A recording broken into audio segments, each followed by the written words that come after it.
আজকের কথা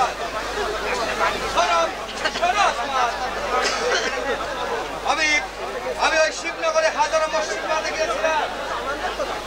সেটা আনন্দের কথা। প্রজাদের হয়ে রাজা প্রতাপ নারায়ণের ছেলে অসীম কুমার আমাকে বাধা দিয়েছিল। তুমি তার মাথা নিয়েছো তো? মাথা নেওয়ার জন্যই আমি তাকে বেঁধে এনেছিলাম। সুলতান তাকে মুক্তি দিয়েছে। তাই নাকি? তাহলে তো এক্ষুনি সুলতানকে গিয়ে একটা বাহবা দিতে যেতে হবে। কখনো না, অন্যায়কে প্রশ্রয় না দিতে তাই তাকে একটা বাহবা দিতে যাচ্ছে। তুমি বুঝতে পারছো না ভাইজানের এই পাগলামির জন্য শিবনগরে আমার মসজিদ তৈরি করা হলো না। তাই বা হলো মসজিদ? তুমি গান শেখো, জীবনটাকে তুমি সুখে কাটাবে। মোটেই না, মোটেই না। ঠাট্টা যে বোঝে না তার সঙ্গে ঠাট্টা করে কি লাভ বলো? ভাইজানের জন্য আজ ইসলাম বিপন্ন। ইসলাম বিপন্ন নয় শাহজাদা, এই সংবাদ মোমিন খান ওই ইসলাম ধর্মীরাও বিপন্ন। লোকের সামনে ইসলামের অপমাননা দেখে আর সহ্য করতে পারছি না শাহজাদা। ওই বাংলা ছেড়ে চলে যাওয়ার আগে আমি আপনার কাছে অনুমতি নিতে চাই। ওর হয়ে আমি তোমাকে অনুমতি দিচ্ছি, তুমি এক্ষুনি এই স্থান পরিত্যাগ করো মোমিন খান। আসমান ওরা তোমাকে মানুষ হতে দেবে না গো।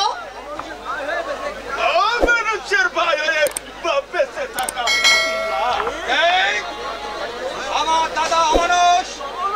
শুধু অমানুষই নয় শাহজাদা, সে ইসলাম ধর্মে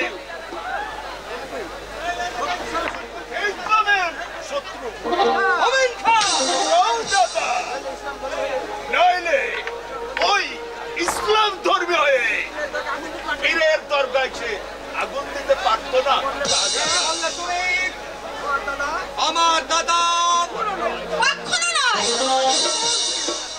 জুলকট ভুল।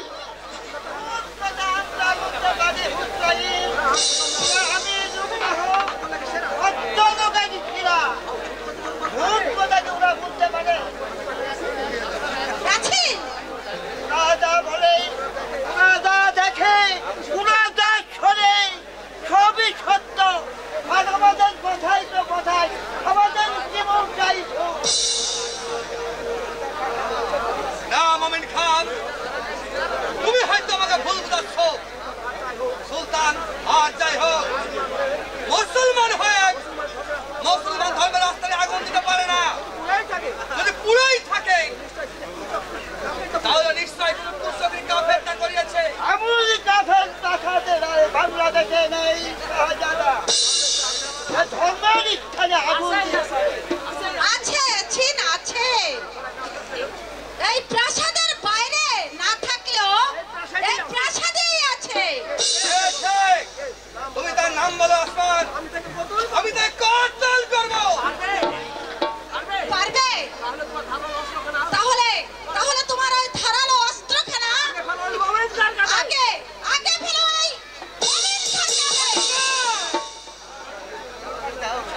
হয়েছে?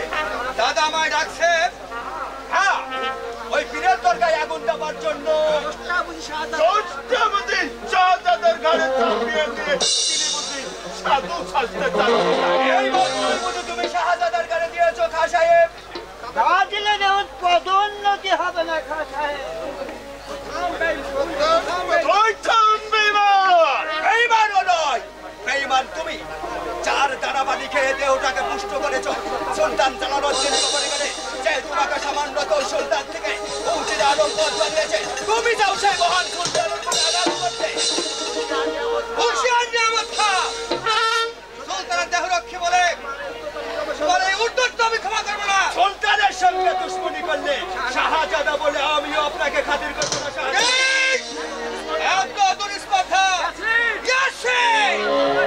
আমার তলোয়ার নিয়ে বলেন তো একবার তো সিরাজি আনতে পারি না, তরবারি নয়। আমি তোকে কতল করবো বেঈমান। অন্যায় হুকুম তামিল করে মুমিন খার মতো সত্য লোক না, আমার মতো ছোট লোক বান্দা নাই জনাব। আমি তোকে কতল করবো বান্দা। আপনার শীতে থাকুন কিনা দেখুন, এই চক্রান্তের খবর যদি সুলতানের কানে দেয় কি হবে? মাথায় হাত দিলে মানুষ পাবে।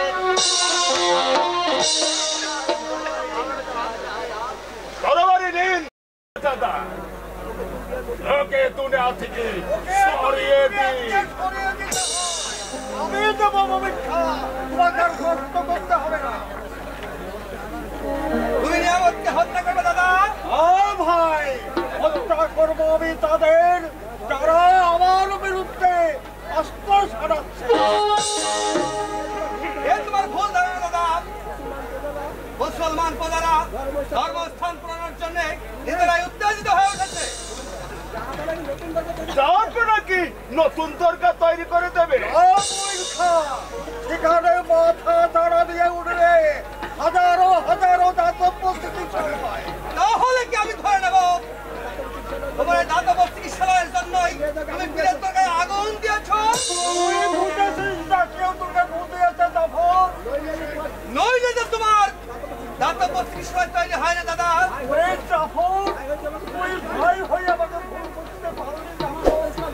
তোমার মতো ইসলাম বিরোধীর ভাই হয়ে গেছে। আমার কবরটা অনেক ভালো। পুলিশ সাক্ষী বাদাল তোমরা, তোমাদের চিনতে আমার বাকি নেই। ঠিক দাদা ঠিক। তুমি ওই কাফেরকে সন্তুষ্ট করে ইসলাম ধর্ম আমলটা করে মস্তরে তুমি এই সিংহাসন ভোগ করবে? তা হবে না দাদা, তা হবে না। জাফর মরবে তবু ইসলামের অমরতা সে কখনোই মানবে না।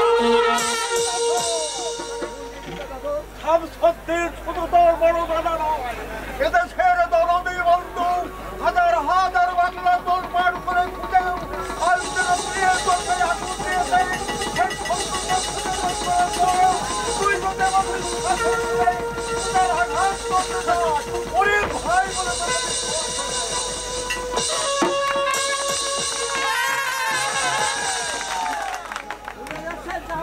ভুলে যাচ্ছেন জাহাপানা, শাহজাদা আপনারই ভাই। আমার কম নয় মুমিন খাঁ, প্রয়োজন হলে আমি ভাইকে ত্যাগ করতে পারি, কিন্তু হাজার হাজার বাঙালি হিন্দু মুসলমানের বুকে তলোয়ার দিয়ে এখানে মসজিদ তৈরি করে আমি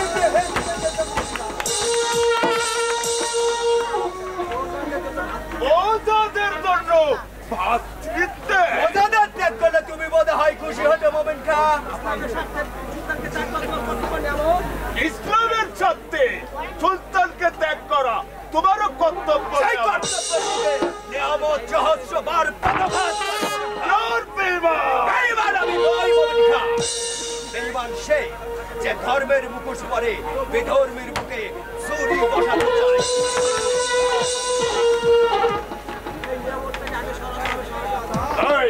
নিয়ামতটাকে আগে পৃথিবী থেকে সরাতে হবে শাহজাদা। মুমিন খাঁ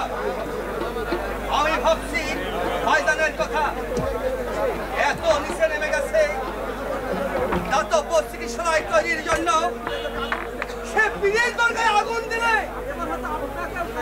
এবার হয়তো আপনাকে ওই কবরে পাঠাবে। দাদা,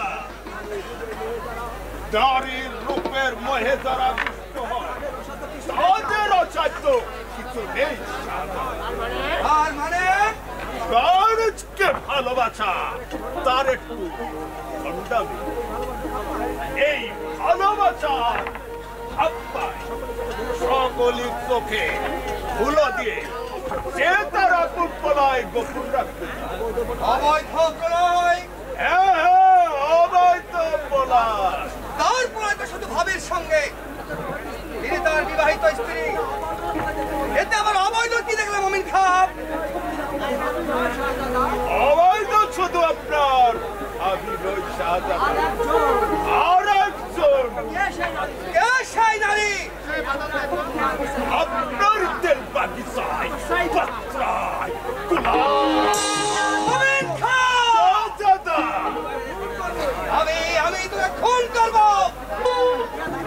বেয়াদবি মাফ করবেন শাহজাহান। একটু চোখ চাইয়ে দেখলে দেখতে পারবেন আপনার বিবির আন্তরিক টান আপনার চেয়েও আপনার ভাইজানের প্রতি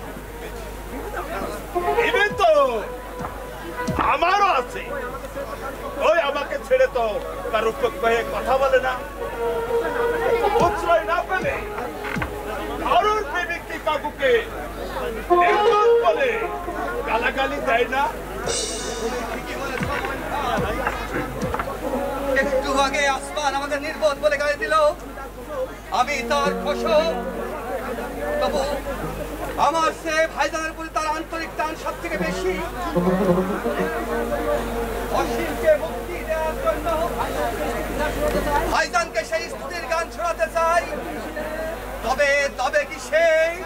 না না না, আসমানকে আমি চিনি মমিন খাপ। সে খামখেয়ালি, কখন যে কি করে তার ঠিক নেই। তাছাড়া যে ভাইজান আমাকে বুকে পিঠে করে মানুষ করেছে, তার অবারিত স্নেহের ফাগুন ধারায় আহ্বান করে আমি পিতার অভাব ভুলেছি। কিন্তু আসমান কেন আমাকে গ্রাহ্য করে না? আমার সে ভাইজানকে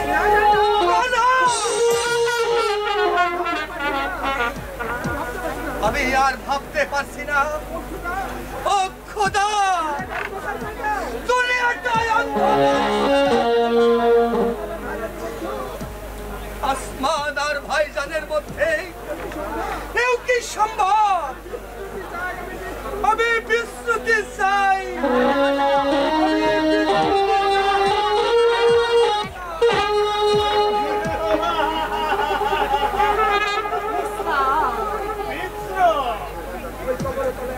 ওই কবরের তলায় দেব তোমায় চির বিশ্রাম। অছোট দেখুন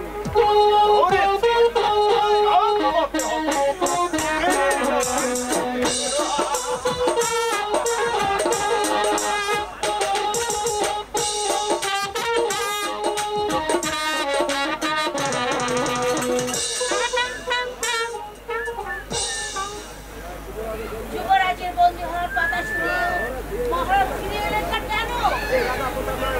যে রাজা প্রতাপ রায়ের নামে বাঘে গরুকে এক ঘাটে জল খায়, তার ছেলেকে বিবাহদোষী সাজেদা ধরে নিয়ে গেল। এখন আমি কি করব? আমার মাথাটা আমি চিবিয়ে খাবো। ভাববার কিছু নেই দিদিমণি, ভাববার কিছু নেই। মহারাজ না ফিরে আসা পর্যন্ত মহারাজ জন্য থাকতে গেলে ওই যুবরাজের কাছে বাসা থাকবে না দিদিমণি। অর্জুন ডালি, আদেশ দাও দিদিমণি, আদেশ দাও। আমি এক্ষুনি আদেশ দাও। আমি এক্ষুনি রাজধানী ঢুকে রওনা হবো।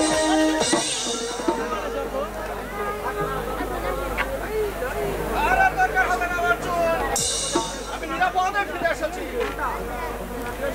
আমি ফিরে এসেছো যুবরাজ? তোমাকে এমনি ছেড়ে দিল তো?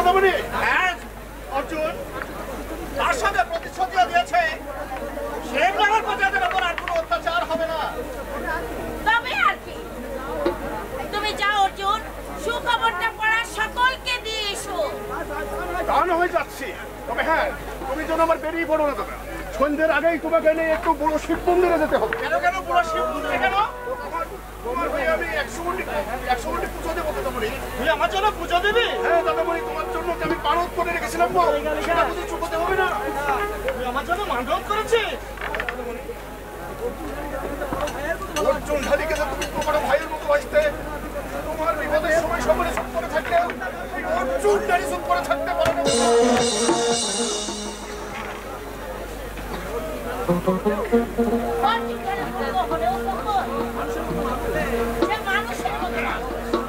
তোমার কথা বুদ্ধিমতী মেয়ে আমার কাছে সমাজে করে করে বিয়েটা ভেঙে দেবে না।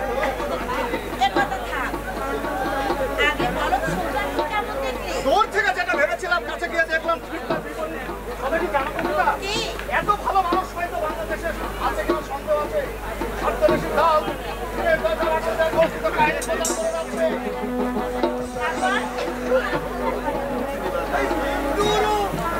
মন্দির বাদ যায়নি বাবা। কি বলছেন কুচাল মশাই? এই বলতে আর পারলুম তো, এই মানে জানো বাবা বলি তারাকে স্পষ্ট করে বলো। হ্যাঁ, এই বলি মানে না বাদ দিন না কুচাল মশাই। এই মানে বাদ দিলে আর থাকে কি বাবাজি? এই মন্দির তো ভেঙেছে, এবার মাথাগুলো মনে হয় ছাতু করে দেবে। মন্দির ভেঙেছে? কোন মন্দির ভেঙেছে? ওই মন্দির গো, আবার ভেঙেছে ওই সুলতানের লোকেরা। কুচাল মশাই কেন বাবু? এই দেখো না কেন মন্দিরের সঙ্গে এই শিব ঠাকুরের মাথাটাও ছাতু করে করেছে ওই সুলতানের লোকেরা। সুলতানের লোক মানে সুলতান? না না, এ অসম্ভব। কবিতা, আমি এক্ষুনি আসছি। চলো কুচাল মশাই, এটা যে কার এত বড় স্পর্ধা, শিবনগরের শিব মন্দির।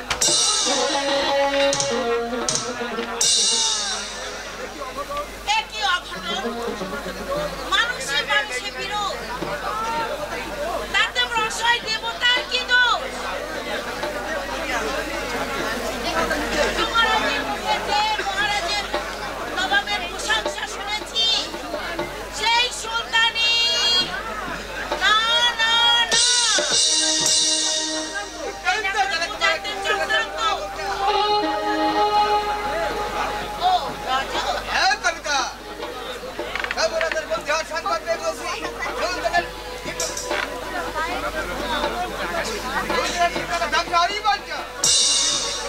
তাই বলছি, সেই ধ্বংসের কবল থেকেই উদ্ধার করতে মহারাজকে তীর্থ থেকে ফিরিয়ে নিয়ে এসেছো। কিন্তু কি উদ্দেশ্যে?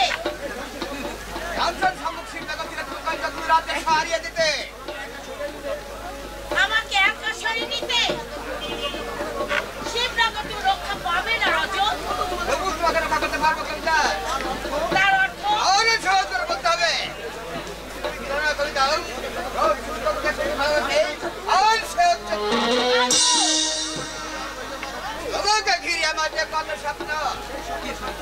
সেই স্বপ্ন সার্থক করতে তুমি যারা অতিথির হাত থেকে রক্ষা করতে এই শিব মন্দিরে নিয়ে এসেছিলে রজত। তাহলে আমিও তোমাকে বলে রাখছি রজত, তোমার এই দুঃস্বপ্ন কখনো বাস্তবে পরিণত হবে না।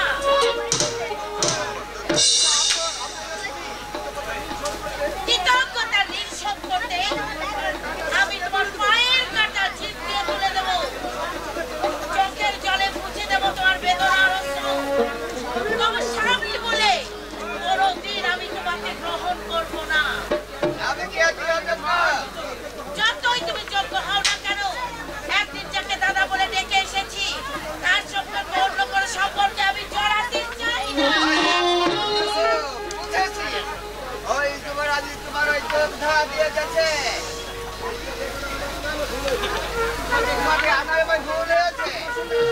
তোমার সাথে আসাই আমার ভুল হয়েছে। এসে যারা ওদের রস্ত্র আঘাতে আমার মৃত্যুই ভালো ছিল। এমন করছো তুমি, রূপের বয়ে ভাই বোনের সম্পর্কে তুমি অস্বীকার করতে চাইছো। তোমার নারীত্ব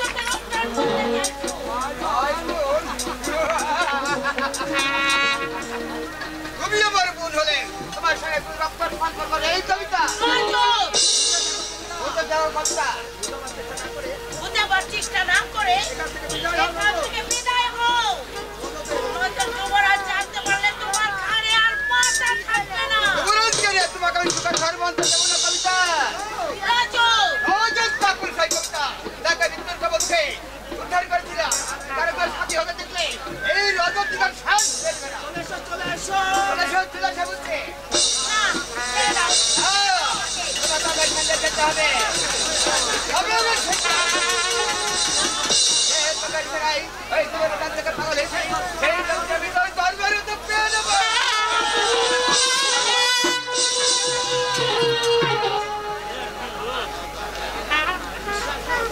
বিশ্বাসঘাতক নারী বিদুষ্য, এই জন্যই কি আমাকে না জানিয়ে গোপনে ফিরে এসেছিস? এই জন্যই কি ভাই বোনের পরিচয় দিয়ে আমার পাশাতে আশ্রয় নিয়েছিস? আর এই জন্য গঙ্গত পড়াশোনা করে আমি তোকে সর্বসাধারণ করে দিয়েছিলাম আমার সামনে থেকে দূর হয়ে যা। মহারাজ আপনি ফিরে না এলে আমাকে জীবন দিতে হবে। তবুও তো বিশ্বনাথের মন্দির রক্ষা করতে পারলাম না মা। শিবনগর ধ্বংসের কথা সেটাও কি সত্য? শিবনগরের কাছে সত্য হলেও কিন্তু সুলতানের নামে অপবাদ কিন্তু মিথ্যা। একে পিতা কেমন আছেন আপনি?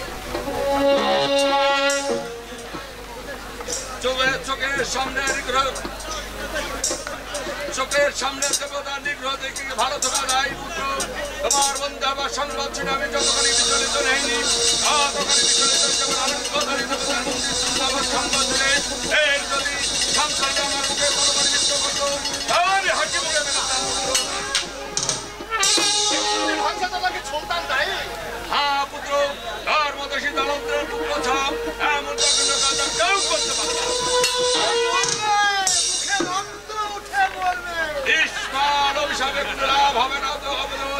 তাই বেধর্মীর কবল থেকে ধর্মকে রক্ষা করতেই এবার আমাকে অস্ত্রই ধরতে হবে। সুলতান শামসুদ্দিন কারো শত্রু নয় পিতা, তিনি মহান, তিনি তো মানুষের দরদি বন্ধু। আপনি তাকে দেখেননি পিতা? দেখেছি আমি, পেয়েছি তার মনুষ্যত্বের পরিচয়। বিধর্মী হলেও তিনি হিন্দুর অবশ্য। হিন্দুর মন্দির চূর্ণ করলেন, মনুষ্যত্বের উদ্দেশ্যে দেখাতে বুঝি তিনি হিন্দুর মন্দির চূর্ণ করলেন। মুসলমানের দরগাও তো আর যায়নি ঢাকানা। নিশ্চয় তোর উপর কুচক্রে চক্রান্ত। তাই যখন রাত ডাক করে যে শত্রুকে আপনি খুঁজে বের করে চাকরা খুঁজে বের।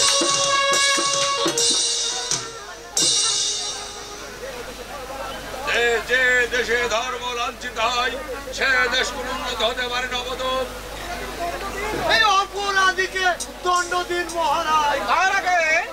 তার আগে সেই সব শত্রুকে দমন করতে হবে যারা ধর্মকে আড়াল রেখে এসব অপকর্ম চালিয়ে যাচ্ছে।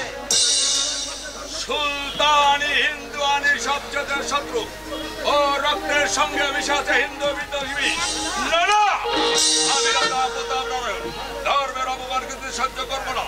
প্রস্তুত হও, অসীম প্রস্তুত হও। সুলতান শামসুদ্দিনের বিরুদ্ধে যুদ্ধ ঘোষণা করবো।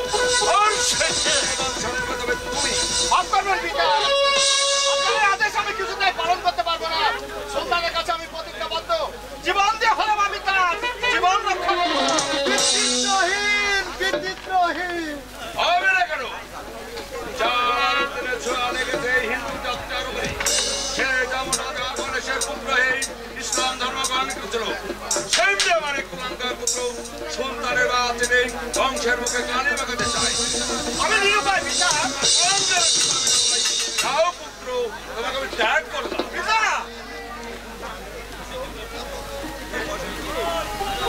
আমি জিজ্ঞাসা করছি পুত্র, আমি আপনাকে শেষবারের মতো বলছি পিতা, সুলতানের পিছনে শয়তানি মাথা দাঁড়াতে বলেছে, যাদের গুপ্ত ষড়যন্ত্রে গৌরা করেছে বীরের দরকার, এখানে হলো দুর্গ হলো আপনার স্বীকৃতি। পশ্চিমের ষড়যন্ত্র অববিখ্যাত বঙ্গেশ্বরকে আপনি মৃত্যু বলে সে আমার পরম শত্রু। অভদ্র পুত্র আমি মুখ দর্শন করতে চাই না। পিতা আমি চলে যাচ্ছি পিতা।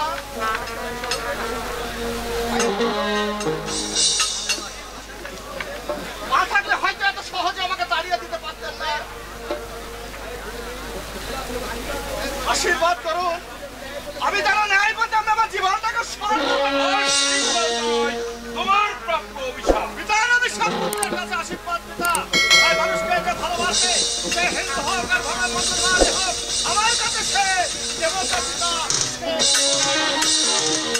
হিন্দু ধর্মের রক্ষায় এবার আমরা জীবন দেব বলুন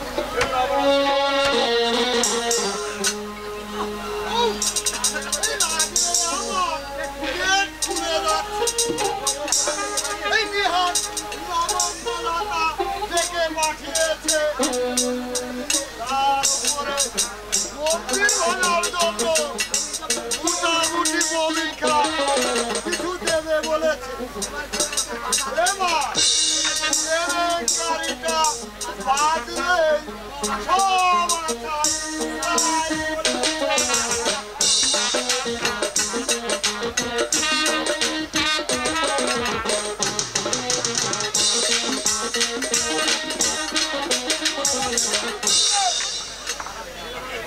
মানুষ বলে কেউ আমাকে দুটো কিনাতে চায় না আপনাদের কাছে গেলাম এসে উড়ে দিলে চাচা সাহেবের কাছে গেলাম মুখ ফিরে দিলে আমরা শাহজাদা মোহাম্মদ যুদ্ধ না শিখে আমি